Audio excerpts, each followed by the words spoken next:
accueillir notre papa.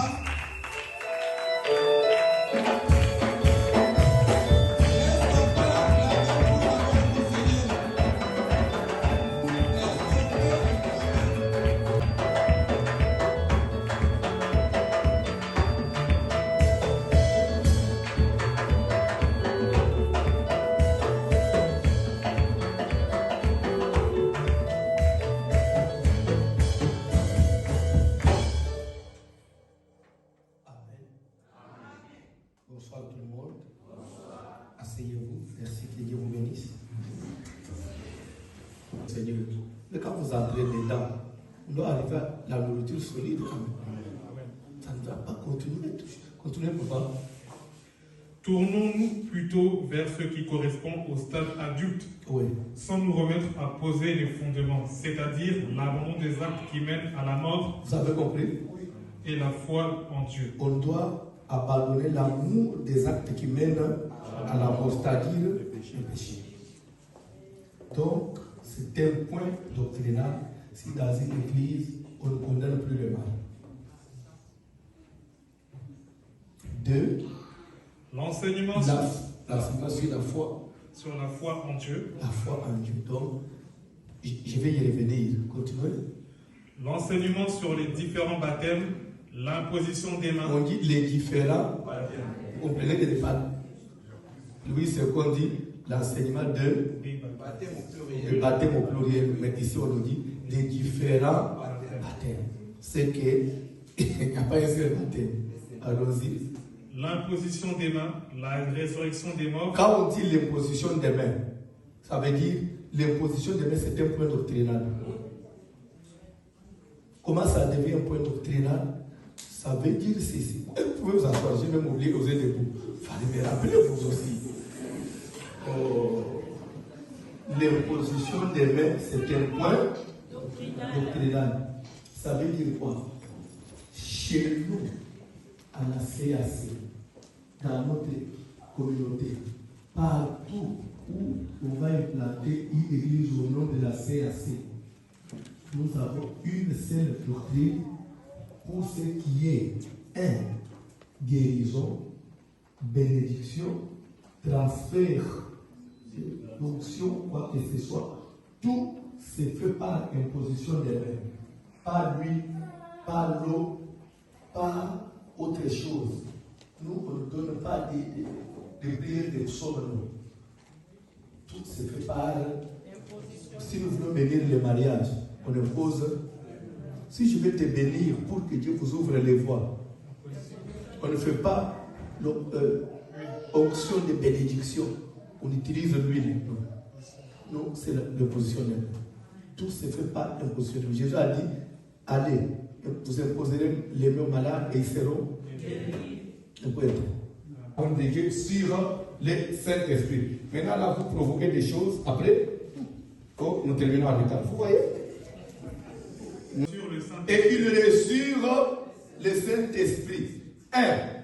Pendant qu'on prie, nous allons demander à ce que le Saint-Esprit te baptise, qu'il rentre en contact, qu'il puisse communier avec toi. De lui-même, automatiquement, quelque chose peut se faire. Une connexion peut se faire. Automatiquement, vous êtes baptisé du Saint-Esprit.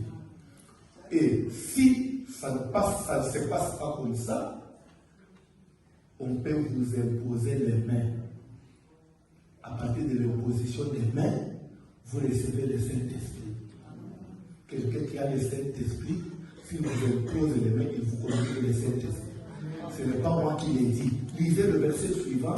D'abord, il leur imposé les mains et ils reçurent le Saint-Esprit. Le verset suivant. Lorsque Simon vit que le Saint-Esprit était donné par l'imposition des mains. Lorsque Simon vit que le Saint-Esprit était donné par quoi? L'imposition des mains. Par l'imposition des mains, on peut donner quoi? C'est moi qui l'ai dit bien, c'est la Bible. Simon dit, le Saint-Esprit de Dieu, on peut aussi le communiquer parce qu'il va des mains là. On vous touche, on y reçoit. Et vous avez le Saint-Esprit. Mais c'est terrible. Et qu'est-ce qu'il va faire?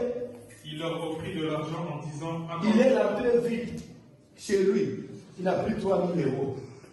Il a suivi les soins pour pied les gens à l'hôtel. Apôtre, j'ai mes 3 000 euros ici. Parce que quand vous avez prié pour moi, j'ai compris comme si je n'ai pas reçu. Je vous donne 3 000 euros. S'il y a moyen de me vendre ça. Comme ça, vendez-moi le Saint-Esprit pour que moi aussi, quand je commence à imposer les mains aux gens, qu'ils puissent les recevoir directement. Cela a permis à Pierre d'utiliser, d'activer les dons de discernement des esprits. Qu'est-ce qui arrive à ce frère? Et pourtant, Simon le magicien, on l'appelle bien Simon, il a été baptisé par qui? Par l'apôtre Philippe, par le diacre Philippe. Et quel Philippe? Philippe, là, la Bible dit, c'était un homme rempli du Saint-Esprit.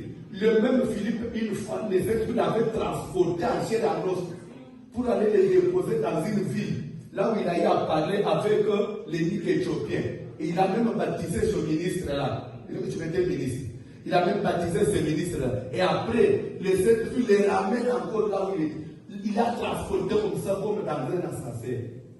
Vous voyez un peu le niveau du Saint-Esprit qu'avait Philippe? Vous voyez un peu la dimension? Mais ce monsieur, ce diacre, un magicien est venu à lui. Il l'a baptisé sans discerner que cet homme ne s'est pas converti. C'est pour vous dire qu'à l'église, nous baptisons aussi les sorciers. C'est pour vous dire qu'à l'église, nous confions aussi des tâches, même aux sorciers. Il peut nous arriver d'avoir des serviteurs sorciers. Il ne faut pas dire, oh, comment il y a un ouvre sur l'homme, on a quitté tout le temps, on finit par on a quitté le final de la chose de l'autre. On dit, oui, quoi? Comme un prophète de Dieu, à l'église, on a été. Comme Philippe que le fait de transporter, on a été. J'ai répondu, Dieu, il est souverain. Dans sa souveraineté, dans son amour, Dieu peut vous cacher. Vous êtes sorcier, il vous préserve. Il ne veut pas automatiquement vous humilier, soit que vous dévoilez. Je vous donne le temps. Écoutez la parole de Dieu, restez à l'église. Il peut même vous accorder un don. Vous devenez serviteur. Saint-Esprit, c'est lui-même Christ. On peut dire Christ à moi ou le Saint-Esprit à moi. Quand nous allons inviter le Saint-Esprit, c'est que c'est Jésus lui-même que nous invitons pour qu'il puisse venir prendre la place dans nos cœurs. Amen. Et Dieu est jaloux. Il ne peut pas partager sa maison avec une autre puissance. Jamais. Si on prie et que vous ne recevez pas le Saint-Esprit, examinez votre cœur. Attention avec la sorcellerie.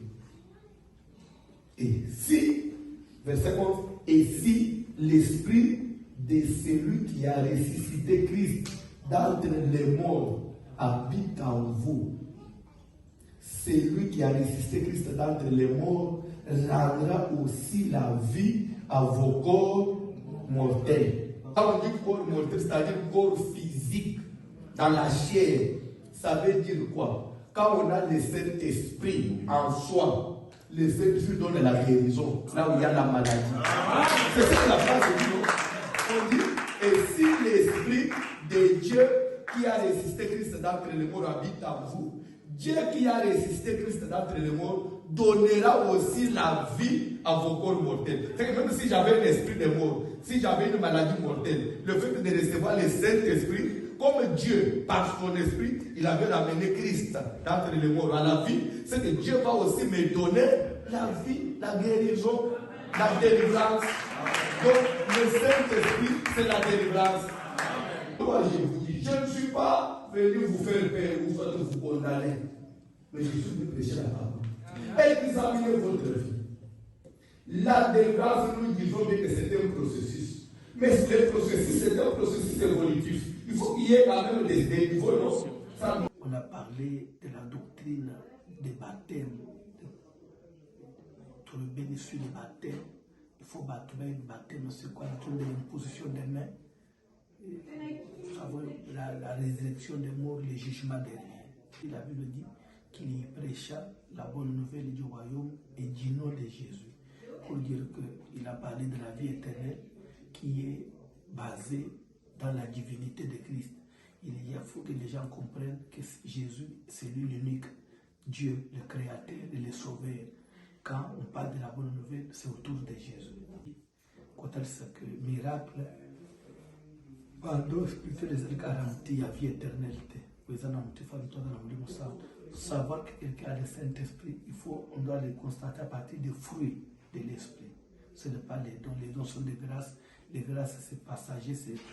Les grâces sont trompeuses. L'enseignement a apporté beaucoup d'éclaircissement, beaucoup de lumière. Les gens sont très contents. Voyons, on termine à 22h, mais les gens sont là jusqu'à 23h. Encore une fois de plus, soyez bénis.